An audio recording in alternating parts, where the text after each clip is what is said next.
Welcome back to my YouTube channel Art Grow Institute. Hello दोस्तों, welcome to back my YouTube channel our Grow Institute. मैं अभय भैया आप सभी लोग के लिए क्लास 9 WBSC हिंदी सब्जेक्ट का एक बहुत ही अच्छा और मज़ेदार चैप्टर ला दिया हूँ, जो है विनय के पद। हाँ दोस्तों, विनय के पद। विनय के पद जो तुलसीदास द्वारा रचित है, जिसमें राम भक्ति और सामाजिक सुखों के बारे में बताया गया है कि कैसे वो हम पर हावी हैं। तुलसीदास जी ने अपने पदों में हमें ये बताने का कोशिश किए हैं कि कैसे एक आम इंसान सांसारिक सुखों में बंधा हुआ है और उसमें उलझा हुआ है। ठीक है, उन्होंने राम भक्ति का गुणगान करते हुए सभी व्यक्ति जो फंसे हुए हैं सांसारिक सुखों में, उन्हें भव सागर से बाहर निकालने का मार्ग दिखाया है, जो मार्ग है भक्ति। हाँ, राम भक्ति।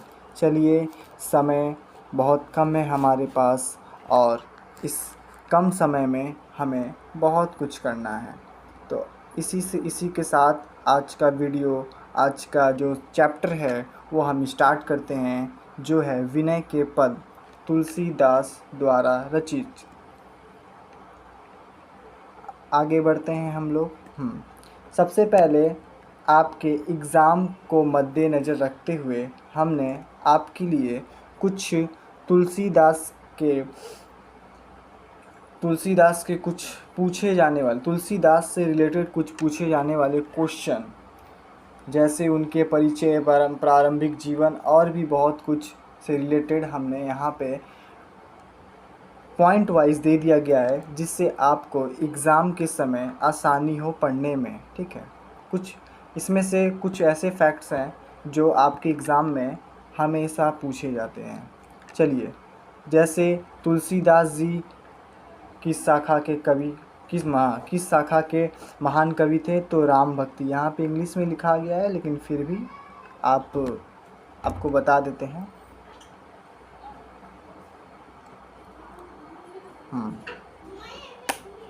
यहाँ पे राम भक्ति किसके द्वारा? राम भक्ति। हाँ, राम भक्ति है। ठीक है, इनका जन्म कहाँ हुआ? 1532 में, राजापुर बांधा जिले, उत्तर प्रदेश में। ठीक है, इनका जन्म पूछा जाता है, ये किस शाखा के कवि, ये भी पूछा जाता है। जाति बहुत कम है, लेकिन फिर भी आप याद रखिए, सरयू पारण ब्राह्मण जाति के थे।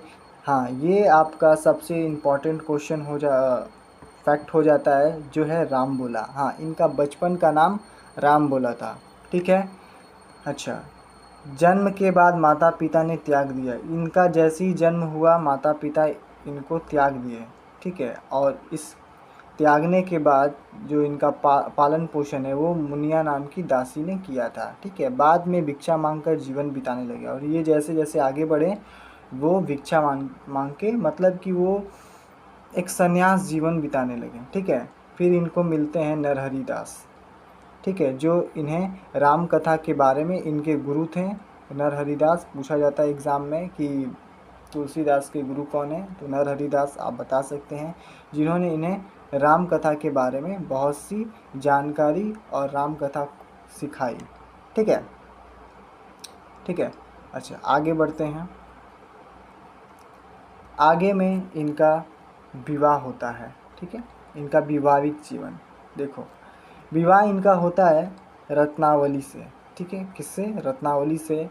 ये पत्नी के प्रति इनके जो पत्नी के प्रति लगाव था वो अत्यधिक था। ठीक है, रत्नावली का आपको एक बात बताए, इसमें हमने ज़्यादा डिस्क्रिप्टिव में नहीं दिया है, ज़्यादा बढ़ा चढ़ा के नहीं लिखा है, सिर्फ फैक्ट को लिखा है। लेकिन आपको बता दें कि जो तुलसीदास जी थे, एक बार की बात है, इनकी पत्नी जो है वो अपने मायके चली गई थी, और ये बात तुलसीदास को पता नहीं था, जिसके कारण तुलसीदास जी रातों रात वो अपने मायके पहुंच गए हैं। ठीक है, और उसी समय इनकी पत्नी ने एक अच्छा खासा पंक्ति या बोल सकते हैं कि अच्छा प्रसिद्ध वचन एक है जिसको हम लोग दोहा के माध्यम से जानते हैं, ठीक है, जिसमें इनकी पत्नी ने कहा था कि अस्तित चरमम देमम ता में ऐसी प्रीति ऐसी हो श्री राम में होत न भवभीति। कहने का सीधा यही है कि यदि इतना प्रेम अगर आप भगवान से करते हैं तो शायद जन्म मरण का डर खत्म हो जाता, ठीक है। तो इनका पत्नी का यही जो बात है इनके सीने में, इनके दिल में लग जाता है और वहीं से ये राम भक्ति की ओर मुड़ जाते हैं।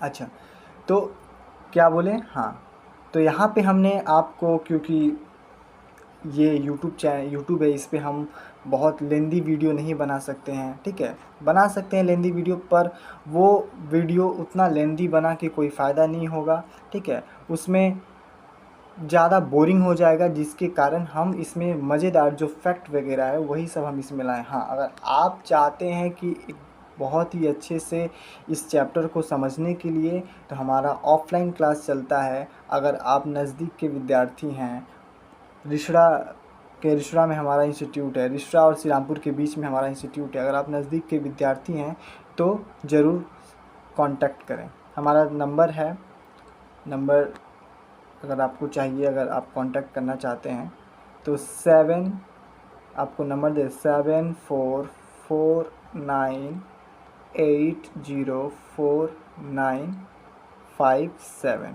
ठीक है।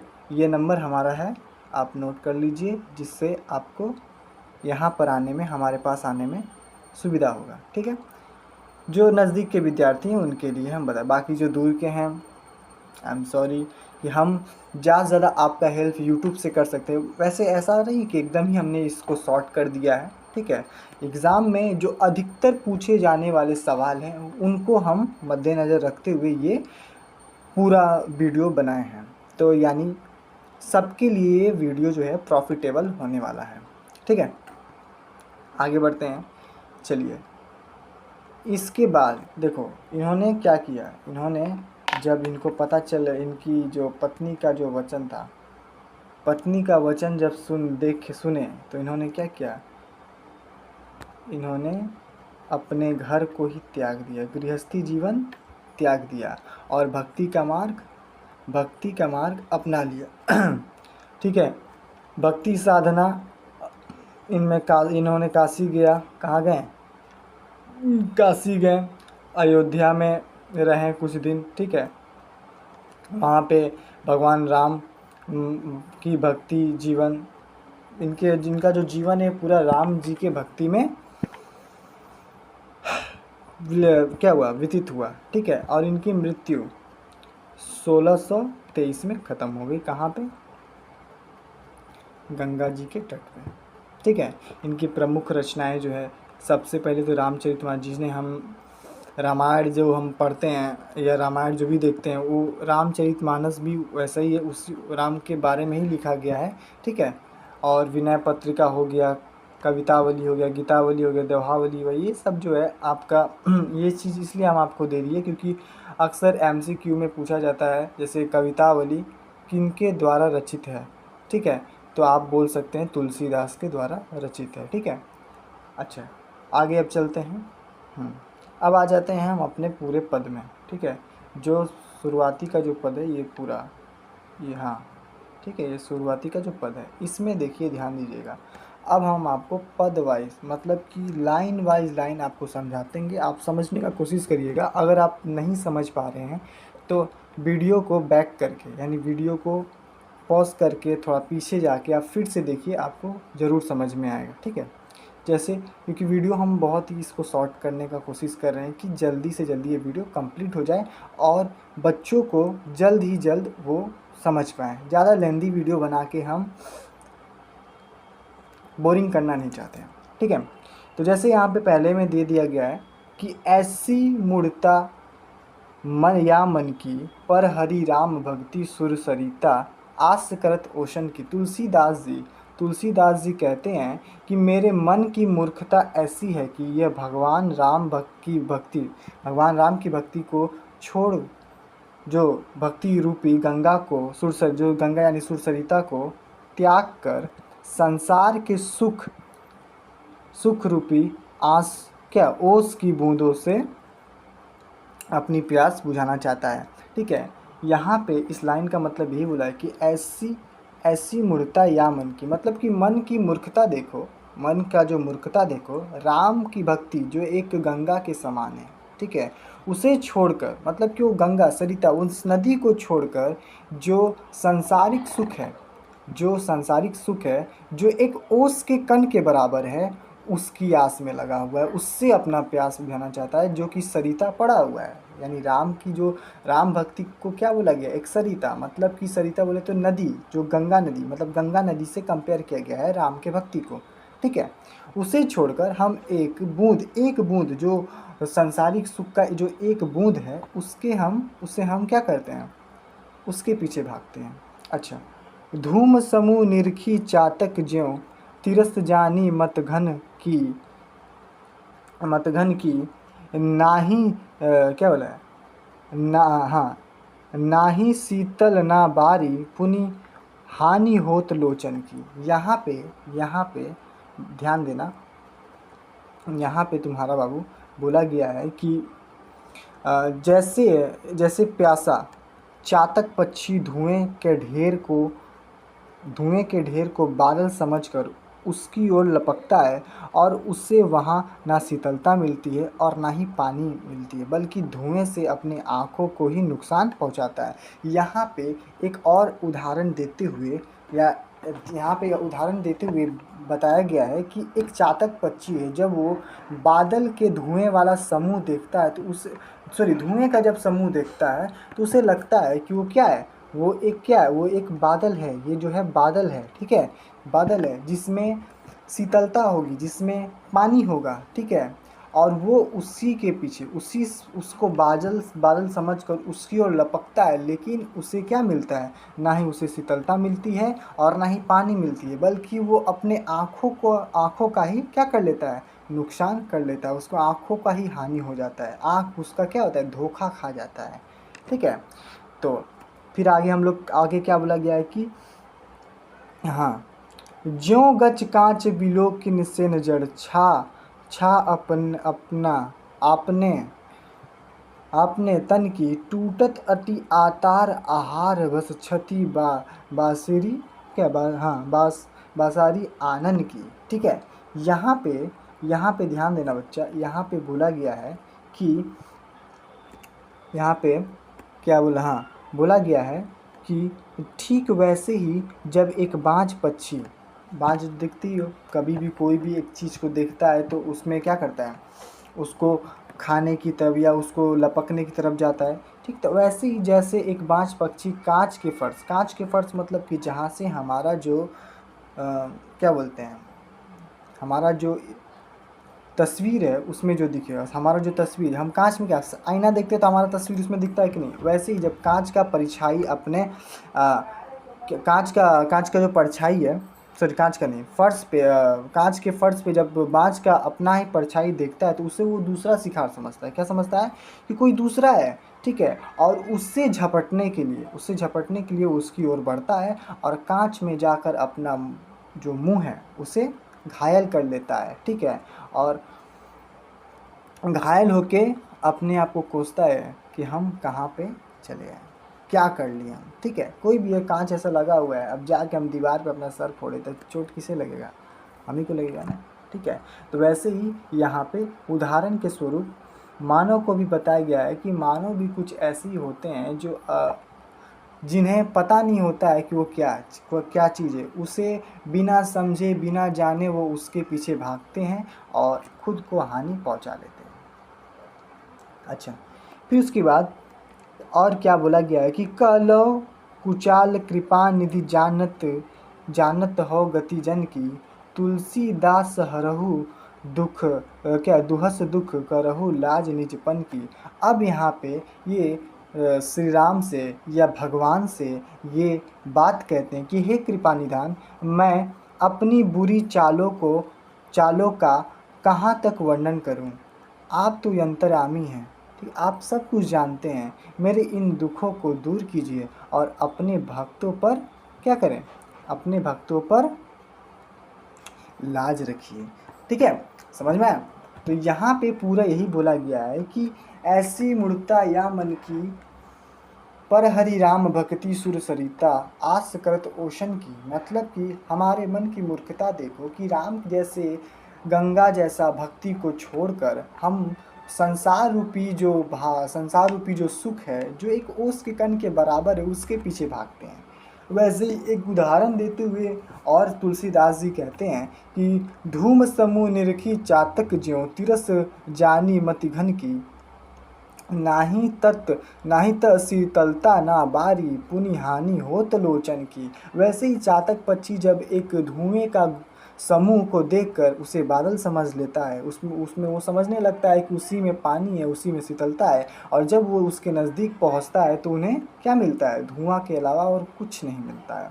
ठीक है, वैसे ही एक और उदाहरण देते हुए बोला गया है कि ज्यों गच काच बिलोकन से न जड़ छाह आपने तन की, टूटत अति आतुर आहार बस छति बिसारी आनन की। मतलब कि यहाँ पे बोला है कि एक बाज पक्षी है जो एक शीशे के फर्श पे अपना तस्वीर, अपना परछाई को देखकर उसे क्या समझता है, ठीक है, उसे समझता है कि वो कोई दूसरा है। ठीक है, उसे अपना शिकार समझता है, और शिकार के बस जब उस पर वो टूटता है, आहार मतलब कि खाने के लिए या फिर उस पर शिकार करने के लिए जब टूटता है, तो वो खुद उस पर टकराकर अपने आप को क्या कर लेता है, घायल कर लेता है। और यही सब देखते हुए तुलसीदास जी कृपा निधान से, मतलब कि भगवान से यह बात कहते हैं कि हे प्रभु, आप तो अंतर्यामी हैं, आप यहाँ ये सबके बारे में जानते हैं, तो आप ही मेरे दुखों का निवारण कीजिए। आप ही क्या करें, मेरे दुखों का निवारण कीजिए। चलिए अब इसी तरह हम आगे बढ़ते हैं। अब आते हैं यहाँ पे, ध्यान देना। ठीक है, अब हम लोग दूसरे पद में आ चुके हैं। ठीक है, माधव मोह फांस क्यों टूटे, माधव मोह फांस क्यों टूटे, पेन का है, हाँ, माधव मोह फांस क्यों टूटे, बाहर कोटि उपाय करिए अभ्यंतर ग्रंथि न छूटे। ठीक है, अब यहाँ पे ध्यान देना, तुलसीदास जी भगवान से पूछते हैं कि हे माधव, यह मोह की फांस कैसे टूटेगी, जब तक हृदय के अंदर अंदर की गांठ नहीं खुलती, तब तक बाहर के क्या बाहर से करोड़ों उपाय करने पर भी मुक्ति नहीं मिलती है। ठीक है, यहाँ पे बोला गया है, भगवान से पूछते हैं कि हे प्रभु, हमारा जो अंदर का जो मोह का फांस है वो कैसे टूटेगा।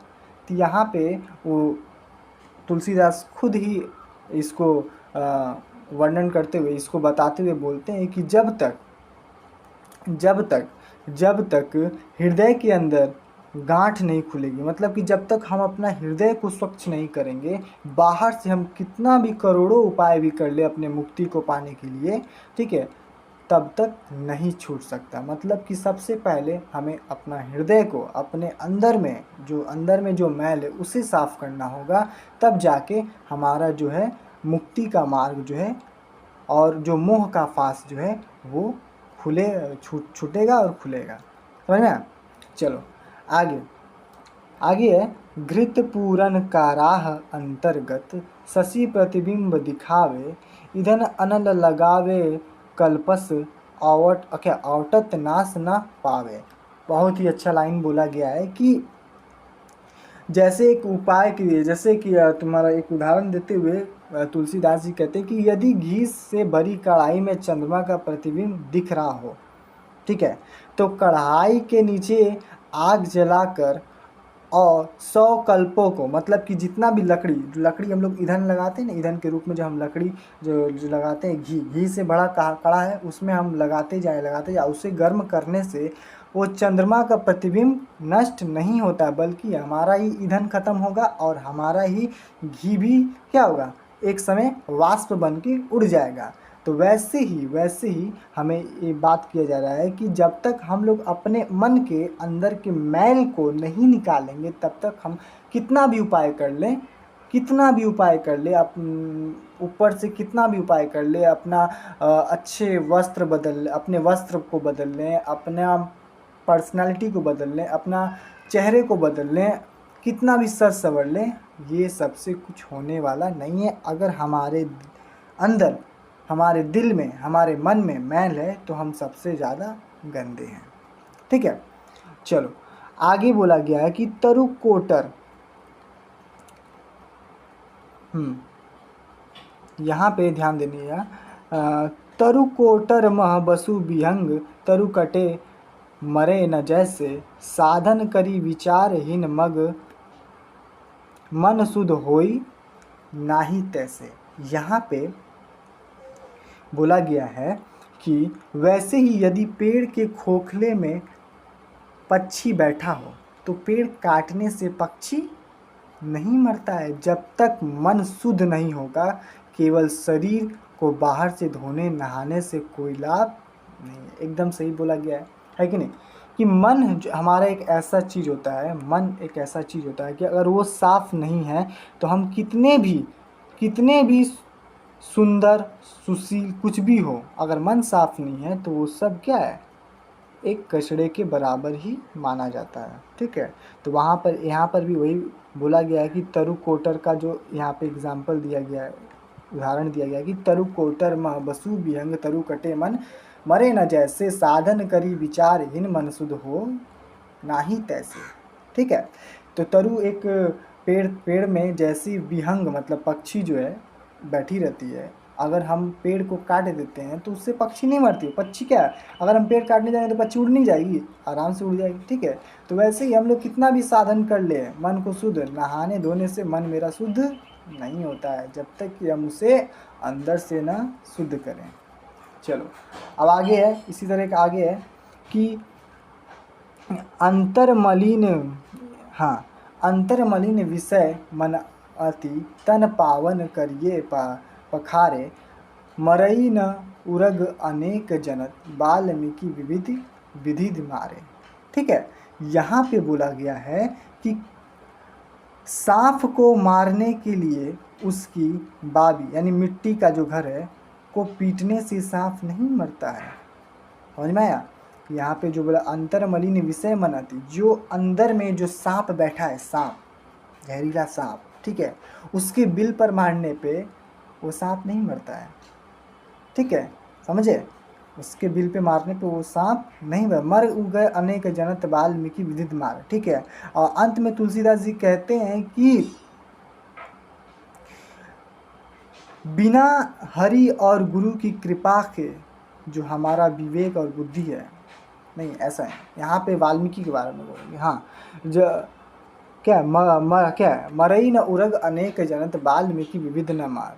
ठीक है, तो मतलब कि जब तक हम अपने मन को शुद्ध नहीं कर सकते हैं तब तक कुछ नहीं होने वाला। वैसे ही अंत में यहाँ पे तुलसीदास जी देखो क्या बोलते हैं। तुलसीदास जी हरि गुरु करुणा, तुलसीदास हरि गुरु करुणा, बिनु विमल विवेक न होई, बिनु विवेक संसार घोर निधि पार न पावे कोई। ठीक है, मतलब कि अंत में तुलसीदास जी कहते हैं कि हरि और गुरु के कृपा के शुद्ध ज्ञान उत्पन्न से कुछ उत्पन्न नहीं होता, और बिना विवेक के इस संसार रूपी सागर को कोई पार नहीं कर सकता। अगर आपके पास बुद्धि विवेक नहीं है तो आप मोह माया के चक्कर में फंस के रह जाएंगे। चलिए, अगर आपको वीडियो अच्छी लग रही हो तो लाइक करिएगा। ठीक है, और अपने दोस्तों के साथ ज़रूर शेयर करें जिससे उनको भी ये क्लियर हो चैप्टर और उन्हें भी पढ़ने का अच्छा चैनल मिले। ठीक है, चलो आगे हम लोग बात करते हैं। अब हम लोग तीसरे पद पे आ गए हैं कि अस कुछ समझ परत न रघुराया। यहाँ पे ध्यान दीजिएगा। अस कछु समझी परत रघुराया, बिनु तव कृपा दयालु, दस हित मोह न छुटे माया, कि हे रघुनाथ जी, हे रघुनाथ जी, ध्यान देना, हे रघुनाथ जी, मुझे अब समझ नहीं आया है कि आपकी कृपा के बिना मोह माया नहीं छूट सकती। चाहे कोई कितना कितना क्या बोले, चाहे कोई कितना बातों से ज्ञान, चाहे कोई बातों के ज्ञान में कितना भी निपुण क्यों ना हो, वह केवल बातों से संसार सागर पार नहीं कर सकता है। समझे? यहाँ पे बोला गया है कि सिर्फ बोलने से अंदर का मन साफ नहीं हो जाता है, उसे करना भी पड़ता है। उससे क्या करना है, अंदर में जो बैठे जो मलिनता है उसे दूर करने के लिए उस पर हमें खरा उतरना भी पड़ता है। तो यहाँ पे बोला गया है कि हे रघुनाथ जी, मुझे अब यह समझ आ गया है कि आपकी कृपा के बिना मोह माया नहीं छूट सकता। मतलब कि यहाँ पे तुलसीदास जी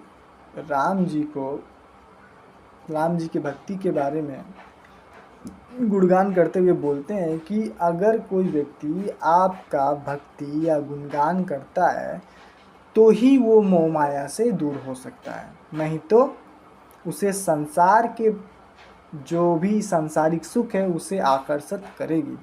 ठीक है? चाहे बातों के ज्ञान में कितना भी निपुण हो, चाहे वो कितना भी पढ़ा लिखा हो, कुछ भी हो, लेकिन वह केवल बातों से संसार का सागर पार नहीं कर सकता है। ठीक है? वही दूसरे लाइन में भी वही बोला गया है, वही कि यहाँ पे बोला गया है कि वाक्य ज्ञान निपुण भव, बातों के ज्ञान से क्या है, वाक्य ज्ञान अतः निपुण भव पार न पाई कोई, निसी गृह मद दीप की बतंग मन निवित्र नाही होई। ठीक है? मतलब कि बातों के ज्ञान से ना ही भव सागर पार हो सकता है और ना ही हमारा मन स्वच्छ हो सकता है। ठीक है? आगे अब यहाँ पे देखना है, जैसे कोई एक दीन दुखित अति असनहीन दुख पावे, चित्र कल्पतरु कामधेनु गृह लिखे न विपत्ति नसाबे। ठीक है? नसाबे मतलब बोला गया है कि जैसे रात में घर के भीतर केवल दीपक की चर्चा करने से अंधेरा दूर नहीं होता, उसके लिए दीपक जलाना भी पड़ता है। ठीक है? उसके लिए क्या करना है, दीपक जलाना भी पड़ता है। जैसे कोई व्यक्ति भोजन के अभाव में दुखी हो तो उसे घर के दीवार पर कल्प वृक्ष यानी कामधेनु का चित्र बना लेने से उसकी दरिद्रता दूर नहीं होती है। ठीक है? तो वैसे यहाँ पे तुमको ये सब चीज़ बताया गया है कि हमें सिर्फ बातों से हम अपने मन के मलिन को या अपने मन को शुद्ध या जो भी मोह माया से दूर नहीं कर सकते कि अरे ठीक है, राम जी का गुणगान कर दिए तो हम बहुत आगे बढ़ गए, बहुत मोह माया का हमसे मोह माया दूर हो गया। ठीक है? वहीं पे तुम्हारा दीपक का अंधेरे में, अब मेरे घर में रोशनी नहीं है तो हमें भाई दीपक जलाने की जगह हम दीपक का बात कर रहे हैं कि चलो भाई काश दीपक होता तो उजाला देता, ये देता, वो देता, ऐसे देता, वैसे देता। ये सब चीज़ बोल देने से कुछ नहीं होता, आपको करना भी पड़ेगा। ठीक है? आगे बोला गया है,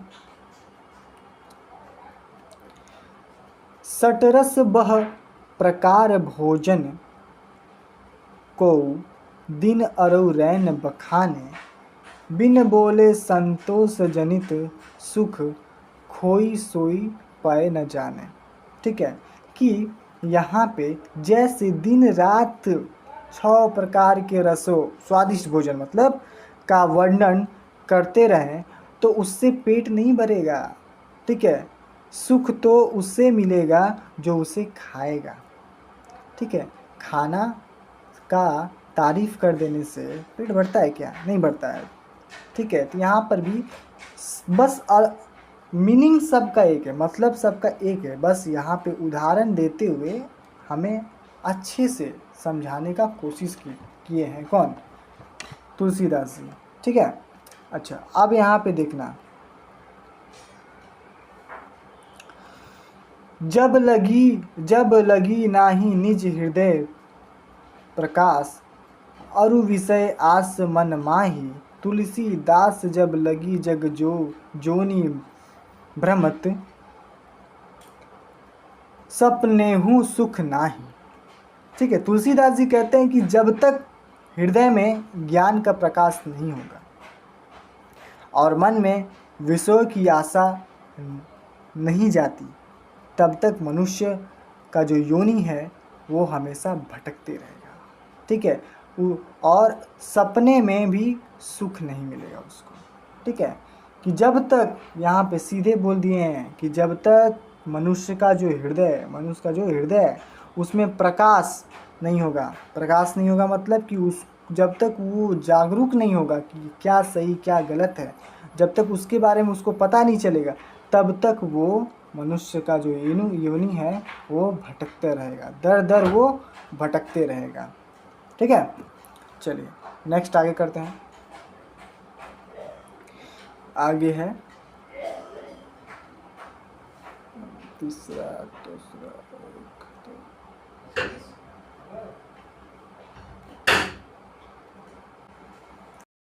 हाँ, तो ये समझ में आ गया। अब यहाँ पे देखिए कुछ मीनिंग दिया गया है, इस मीनिंग का आप स्क्रीनशॉट ले लीजिए, और जो भी आपको समझ में नहीं आया है कमेंट कर दीजिएगा। ठीक है, इस पर भी काम होगा। ठीक है, यहाँ पे स्क्रीनशॉट आप ले सकते हैं। ठीक है, ये आपका सारांश पूरा इसमें दिया गया है कि तुलसी गोस्वामी दास जी ने विनय के पद में कवि अपनी गहरी विनम्रता, मन की चंचलता तथा भगवान राम के प्रति पूर्ण समर्पण को व्यक्त किया है। कवि अपने मन को अत्यंत मूर्ख बताते हैं, जो भक्ति रूपी गंगा को छोड़कर नश्वर संसारिक सुखों की ओर आकर्षित होता है। वे उदाहरण देते हैं कि जैसे बाँझ कांच में परछाई, वैसे ही मतलब जो अभी हम बात किए वो उसी का पूरा छोटा सा एक सारांश दे दिए हैं कि आप इसको पढ़ लीजिएगा तो आपको सारा समझ में आ जाएगा कि हाँ इसमें ज़्यादा तौर पे क्या बोला गया है। ठीक है, चलिए ठीक है। अच्छा, और अगर आपको और अच्छे से क्लियर करना है, आपको लाइन बाय लाइन भी पढ़ना है, ठीक है, तो आप हमारे जो नज़दीक के स्टूडेंट हैं, आप हमारे ऑफलाइन क्लास में जुड़ सकते हैं, जहाँ पे आपको A to Z offline classes में आप जुड़ सकते हैं, जहाँ पे आपको A to Z चैप्टर पढ़ाया जाएगा अच्छे से आपके एफोर्डेबल फीस में। ठीक है, यूट्यूब पे तो फ्री है, यूट्यूब पे तो आप बहुत अच्छे से देख सकते हैं। यूट्यूब पे जो भी हम ऐसा बात नहीं है कि यूट्यूब पे भी नहीं डालेंगे, यूट्यूब पे हम लगातार जैसे जब हमको टाइम मिलेगा तब तक हम आपको यूट्यूब पे भी वीडियो लेकर आते रहेंगे। वैसे हम लोग का जो ऑफलाइन क्लासेस है वो बैच चलते रहता है। हिस्ट्री हो गया, ज्योग्राफी हो गया, हिंदी हो गया, इंग्लिश हो गया, जो भी सब्जेक्ट है, जो भी आर्ट्स से रिलेटेड जो सब्जेक्ट है वो हम, कॉम्प्रिहेंसिव रिलेटेड जो सब्जेक्ट है वो हम टीच करते हैं। ठीक है, क्लास 9, 10 बोथ। ठीक है, चाहे वो हिंदी मीडियम हो, चाहे वो हिंदी हो, चाहे अंग्रेजी माध्यम हो। ठीक है, सबको यहाँ पे बराबर के नज़र से देखा जाता है और बराबर। ठीक है, क्लास का टाइमिंग 6 बजे होता है। ठीक है, मंडे, वेडनेसडे, फ्राइडे। ठीक है, तो आप लोग हमारे साथ जुड़े जो भी नज़दीक के स्टूडेंट हैं। ठीक है, कहाँ पर है? प्रभास नगर में है। नीचे आप डिस्क्रिप्शन में पूरा अच्छे से आपको जानकारी मिल जाएगा, आप वहाँ पे जाइए और अच्छे से देखिए।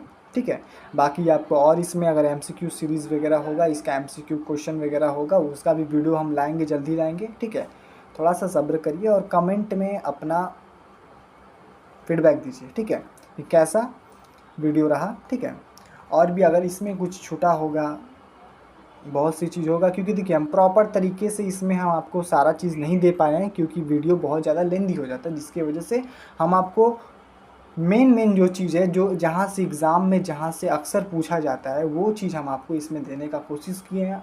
ठीक है, अगर आपको पूरे अच्छे से चैप्टर को करना है तो आप ऑफलाइन में जुड़ें, या फिर आप हमें कमेंट कीजिए तो हम एक लाइव क्लासेस लेकर आएंगे। ठीक है, चलिए ठीक है, तब तक के लिए धन्यवाद। ठीक है, मिलते हैं नेक्स्ट वीडियो में। आपका दिन अच्छा जाए और मस्त रहिए। ठीक है।